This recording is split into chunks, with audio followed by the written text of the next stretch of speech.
Board exam की तैयारी, तो उम्मीद करेंगे आप सभी काफी बेहतर होंगे और आपकी पढ़ाई भी लगातार बेहतरीन तरीके से चल रही होगी। तो जैसा कि आपने थंबनेल में देखा कि भाई आज का ये जो क्लास है हमारा होने वाला है IUPAC नामकरण के ऊपर।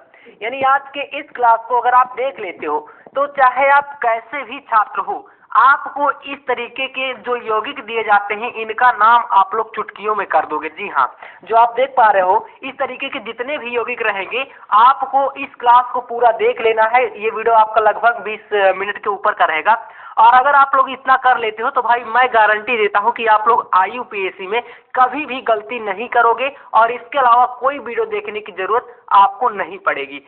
चलिए यहाँ पर सबसे पहले देखो, यहाँ पर कुछ ट्रिक रहेंगी। ट्रिक का मतलब समझ सकते हो कि कुछ तरीके रहेंगे, उनको आपको पहले समझ लेना है। देखो, किसी भी यौगिक का नाम लिखते वक्त आपको पहले ये देखना है कि उसमें जो क्रियात्मक समूह जुड़े हैं वह कौन से हैं और उनका नाम हम कैसे लिखेंगे, वो चीजें हमें पता होनी चाहिए, है ना। क्योंकि भाई कहीं पर आप देखते हो डबल बॉन्ड लगा है, कहीं पर CH3 जुड़ा है, कहीं पर OH जुड़ा है, कहीं पर आपका NH3 जुड़ा है ना, कहीं पर NH2 जुड़ा है, तो इनको हमें समझना पड़ेगा। तो देखो, जो क्रियात्मक समूह होते हैं आप सभी जानते हैं कि जैसे OH होता है, इसको हम ऑल बोलते हैं, समझ रहे हो आप लोग, है ना। जैसे कि आप लोग एथेनॉल बना दिए तो हमें तो पता है कि भाई एथिल ग्रुप इसमें जब जुड़ेगा तो वो एथेनॉल बन जाएगा, लेकिन OH जुड़ा है इसलिए ऑल लग रहा है, ठीक है। ये सब पक्ष संलग्न होते हैं, मतलब कि किसी भी यौगिक के बाद में लगते हैं, ठीक है। ऐसे ही जैसे CHO ये एल्डिहाइड ग्रुप होता है, जैसे इसको एल्कोहल बोलते हैं ना, और ये CHO ये एल्डिहाइड है, इसमें अल जुड़ता है। O जो होता है ये आपका ऑक्सी ग्रुप है। जो आपका CO होता है इसको कीटोन बोलते हैं, ठीक है। तो यहाँ पर ओन जुड़ता है। और अगर बात करें COOH की तो ये होता है ओइक अम्ल, है ना।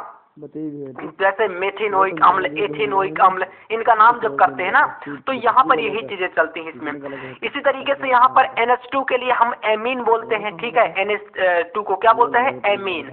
Cl अगर कहीं पर जुड़ा रहेगा, अभी इन सभी का यूज आएगा। आप लोग ये मत सोचना कि भैया क्या बता रहा हूँ, इन सभी का यूज अभी आपके सामने आने वाला है और मैं बताऊंगा कि क्यों मैंने आपको शुरू में ये बताया था। Cl को क्लोरो, Br को ब्रोमो, Cn को साइनो। और अगर कहीं पर बॉन्ड आते हैं, बंध जिन्हें आप बोलते हैं, जैसे सिंगल बॉन्ड एल्केन का होता है, डबल बॉन्ड एल्कीन का होता है, ट्रिपल बॉन्ड एल्काइन के लिए होता है। हाइड्रोकार्बन क्लास 10th में आपने पढ़ा है ना, वहीं से ये चीजें ली गई हैं। तो इसलिए 10th में थोड़ा बेसिक है और यहाँ पर थोड़ा एडवांस है। इसके अलावा CH3 ग्रुप जुड़ा रहेगा तो मेथिल और C2H5 ग्रुप जुड़ा रहेगा तो एथिल। फिर आपको एक चीज और याद रखनी है, कार्बन परमाणुओं की संख्या, क्योंकि इनका आप लोग जब गिनोगे तो एल्केन के अनुसार आप नामकरण इनका करोगे। जैसे कि कार्बन परमाणु 1 रहेगा तो मेथ, 2 रहेंगे एथ, 3 रहेगा प्रोप, 4 रहेगा ब्यूट, 5 रहेगा पेंट, 6 रहेगा हेक्स, 7 रहेगा हेक्स, 8 रहेगा ऑक्ट, 9 कनान, 10 का डेक, ठीक है।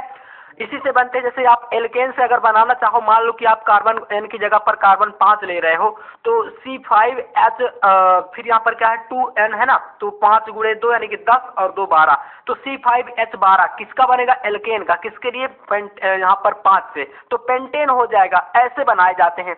अब चलिए मैं बताता हूँ, देखो नाम कैसे लिखना है। यहाँ से हम लोग आते हैं यौगिकों पर, समझने का प्रयास करना। सबसे पहली बात मैंने आपसे बताया कि इस तरीके के जब यौगिक आपके सामने आ जाएंगे उनकी पहले हम क्या करेंगे भैया, नंबरिंग करेंगे, है ना।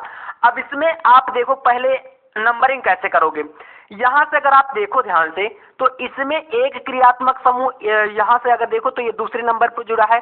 इधर से देखोगे तो यहाँ पर बॉन्ड लगा है दूसरे नंबर पर। तो हम क्या करेंगे, इधर से नंबरिंग करेंगे इसकी। देखो कैसे नंबरिंग क्यों कर रहा है, क्योंकि नाम लिखने के लिए आपको करना पड़ेगा 1, यहाँ पर 2, यहाँ पर 3, यहाँ पर 4 और यहाँ पर 5, टोटल 5 कार्बन है, देख पा रहे हो आप लोग। अब देखो इसका जब नाम लिखोगे तो क्या करोगे, सबसे पहले आप लिखोगे यहाँ से दूसरे नंबर पर आपका क्या जुड़ा है, दूसरे नंबर पर आप देखो तो यहाँ पर एल्कीन का ये डबल बॉन्ड जुड़ा हुआ है, देख रहे हो ना, इसमें इन लगा है, एल्कीन, इन, है ना, तो डबल बॉन्ड को इन बोलेंगे। तो यहाँ से इसका जब नाम लिखोगे और एक आपका क्रियात्मक समूह 4 नंबर पर जुड़ा है, तो क्या करोगे, इसका नाम लिखने के लिए लिखोगे 4 नंबर पर क्या जुड़ा है, Br को हम क्या लिखे थे, आपको सामने देखो बताया था, Br को हम ब्रोमो बोलेंगे, ठीक है। तो यहाँ से हम लोग क्या लिखेंगे, 4 ब्रोमो बस यही तरीका अप्लाई करना है और कुछ भी यहाँ पर ज्यादा मंत्र नहीं पढ़े जाते हैं। फोर ब्रोमो लिखने के बाद देखना यहाँ से फोर ब्रोमो, इसका काम खत्म।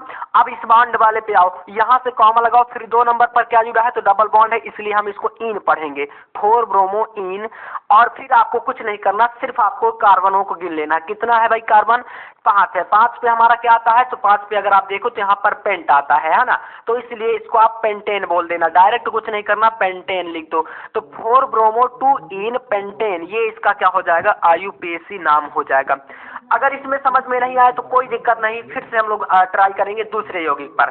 देखो